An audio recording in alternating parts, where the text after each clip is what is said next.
और वो गजनी साम्राज्य का शासक बना। भारत की असीम धन संपदा को देखकर उसने दिल्ली और अजमेर पर कब्जा करने की योजना बनाई।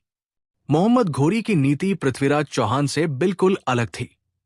वो केवल युद्ध में विजय नहीं चाहता था, बल्कि भारत पर स्थायी शासन स्थापित करना चाहता था।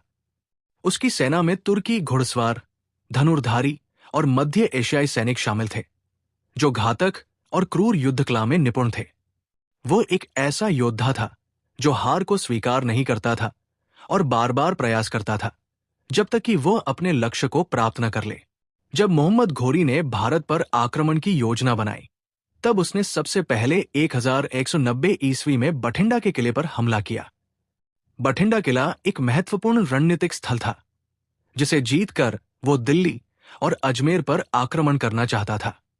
लेकिन यह समाचार पृथ्वीराज चौहान तक पहुंचा और उन्होंने तुरंत अपनी विशाल सेना के साथ गजनी सेना को रोकने का निर्णय लिया। पृथ्वीराज चौहान ने 1 लाख सैनिकों की विशाल सेना एकत्रित की, जिसमें राजपूतों के अलावा कई अन्य हिंदू राजा और सेनाएं भी शामिल हुई।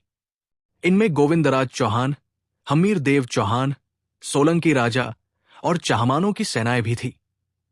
वहीं मोहम्मद घोरी के पास लगभग 50,000 घुड़सवार सैनिक थे, जो मुख्य रूप से तुर्की और अफगानी घुड़सवार थे।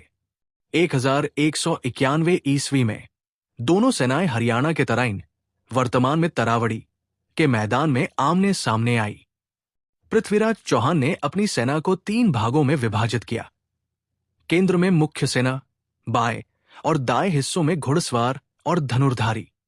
राजपूतों ने अपने युद्ध कौशल का पूरा प्रदर्शन किया और अपनी पारंपरिक युद्ध नीति गरुड़ व्यूह का उपयोग किया, जिससे शत्रु सेना पर हमला किया जाता और उसे चारों ओर से घेर लिया जाता। जैसे ही युद्ध शुरू हुआ, राजपूत सैनिकों ने अपनी तलवारें निकाल ली और दुश्मन पर टूट पड़े। पृथ्वीराज चौहान के सेनापति गोविंदराज ने युद्ध में साहस का परिचय दिया और सीधे घोरी की सेना पर हमला कर दिया। राजपूत योद्धाओं ने अपनी तलवारों और भालों से तुर्की सेना को तहस-नहस कर दिया।